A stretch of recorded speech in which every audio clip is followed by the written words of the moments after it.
नमस्कार। भुसावल संस्थान की ओर से जो नए वीडियो आपके लिए बनाए जा रहे हैं उसके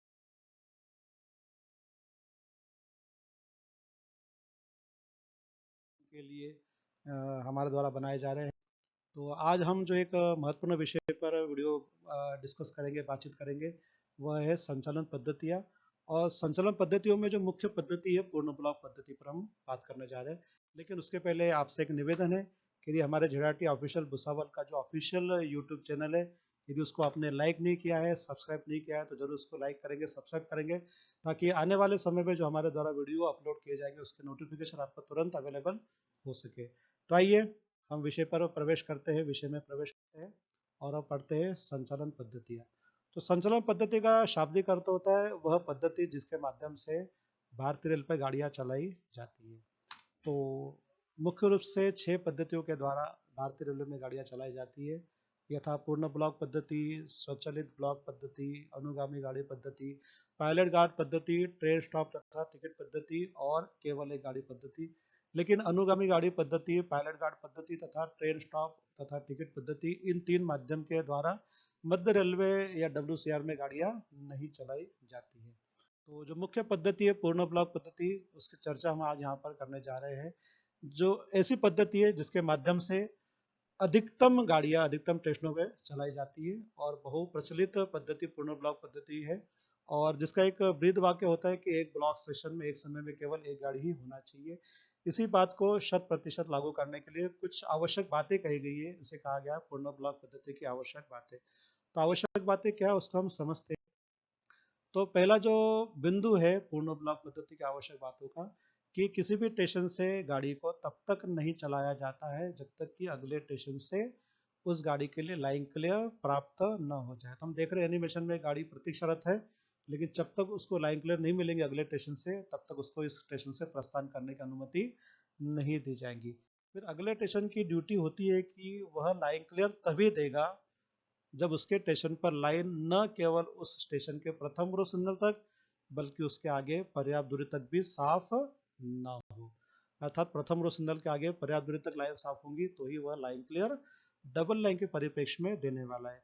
यदि सिंगल लाइन के परिप्रेक्ष्य में बात करेंगे तो वह ऐसी लाइन क्लियर तब तक नहीं देगा जब तक कि लाइन न केवल प्रथम रो सिग्नल के आगे पर्याप्त दूरी तक आने से साफ हो बल्कि साथ साथ उस स्टेशन की ओर जाने से भी साफ होनी चाहिए। अर्थात डबल लाइन में केवल आने से साफ होना चाहिए, लेकिन सिंगल लाइन में चूंकि लाइन एक ही होती है तो आने और जाने से दोनों लाइन साफ होने अपेक्षित की गई है, जिस प्रकार से एनिमेशन के माध्यम से देख रहे हैं।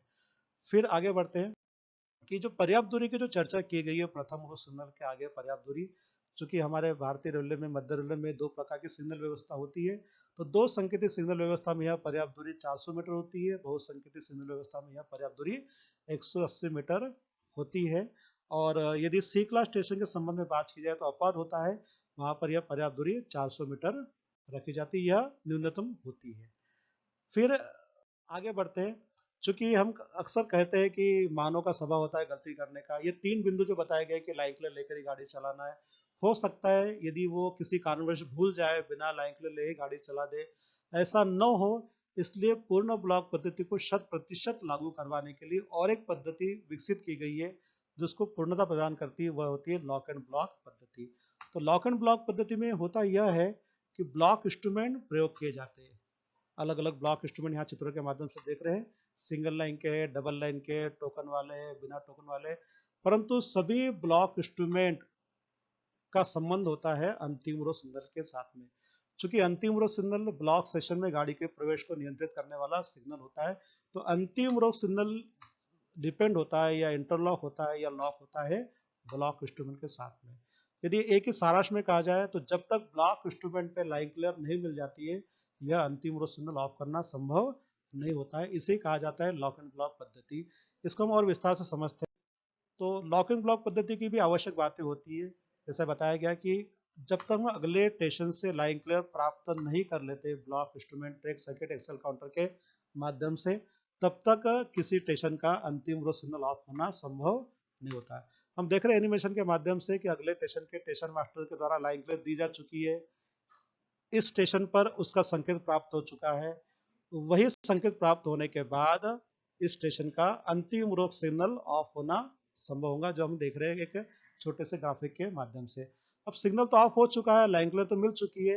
अब गाड़ी यहाँ पर हम प्रवेश करवा रहे हैं। जैसे ही गाड़ी ब्लॉक स्टेशन में प्रवेश करेंगी तो अन्य सिग्नल भले ही ऑन में जाए चाहे न जाए, लेकिन अंतिम रूप सिग्नल अपने आप स्वतः ऑन में चला जाएगा। न केवल चला जाएगा बल्कि ऑन में जाके तालित हो जाएगा, ताकि दूसरी गाड़ी का प्रवेश निषिद्ध हो सके। देख रहे हैं गाड़ी ब्लॉक स्टेशन में प्रवेश कर चुकी है और अंतिम रूप सिग्नल स्वतः अपने आप ऑन में चले गए हैं। और साथ ही साथ देख रहे हैं कि ब्लॉक उपकरण की जो निडल है वह ट्रेन ऑन लाइन दर्शा रही है, जो पहले लाइन क्लियर की स्थिति में था। तो इस प्रकार से एक ब्लॉक स्टेशन में एक गाड़ी का प्रवेश यहाँ पर सुनिश्चित किया जा रहा है। अब इस स्टेशन के बाद में हम चर्चा करते हैं अगले स्टेशन पर क्या होने वाला है। तो अगले स्टेशन का जो स्टेशन मास्टर है, अगले स्टेशन का स्टेशन मास्टर जिस गाड़ी को उसने लाइन क्लियर दिया हुआ है, जो उसके पास आ रही है, वह सेक्शन क्लियर तब तक नहीं कर पाएगा जब तक कि आने वाली गाड़ी जो प्रथम रो सिग्नल के आगे पर्याप्त दूरी पे ट्रैक सर्किट लगाया गया, जिसे कहा जाता है सेक्शन क्लियरिंग ट्रैक सर्किट, जब तक वो उसको पार नहीं कर लेंगी तब तक स्टेशन मास्टर के बाद जो निडल है ट्रेन ऑन लाइन, वह लाइन क्लोज पे करना उसके लिए संभव नहीं होगा। हम देख रहे हैं एनिमेशन के माध्यम से जो ब्लिंक हो रहा है वह सेक्शन क्लियरिंग ट्रैक सर्किट की उसको संज्ञा दी गई है। तो इस प्रकार से इस माध्यम से पूर्ण ब्लॉक पद्धति को लॉक एंड ब्लॉक पद्धति पूर्णता प्रदान करती है और सुनिश्चित करती है कि एक ब्लॉक सेशन में एक समय में केवल एक ही गाड़ी हो। तो उम्मीद है ये एक बेसिक चीज जो थी, जो कॉन्सेप्ट था, वो आपको समझ में आया होगा। लेकिन इस संबंध में आगे बात करते हैं तो लाइन क्लियर देने की जो शर्तें होती है, और ब्लॉक स्टेशन के संबंध में 3 प्रकार के स्टेशन पाए जाते हैं, ए क्लास, बी क्लास और सी क्लास। तो पूर्ण ब्लॉक पद्धति का यह भी एक अभिन्न पार्ट कहलाता है, अंग कहलाता है। तो हम इस पर चर्चा करते हैं अभी। तो ए क्लास स्टेशन पर लाइन क्लियर देने की शर्तें क्या होंगी। तो पहला नियम हमेशा होता है कि ठीक पहले वाली गाड़ी उस स्टेशन पे पूरी आ जाना चाहिए।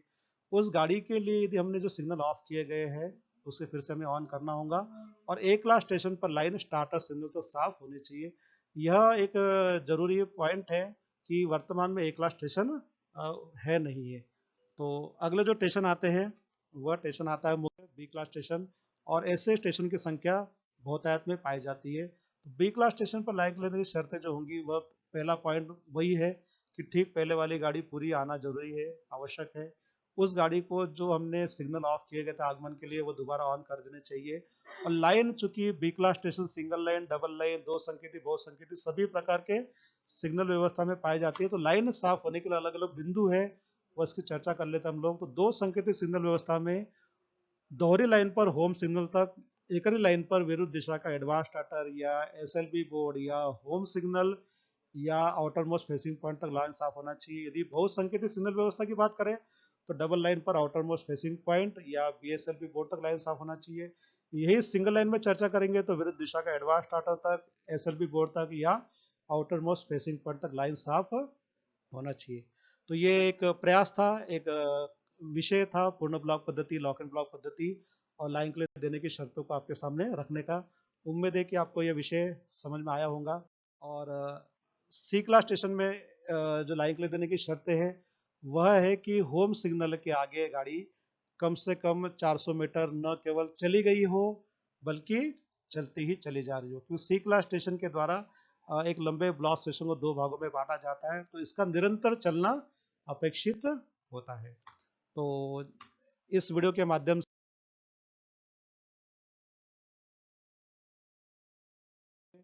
पूर्ण ब्लॉक पद्धति को समझाने का प्रयास किया गया, लॉक एंड ब्लॉक पद्धति को समझाने का प्रयास किया था।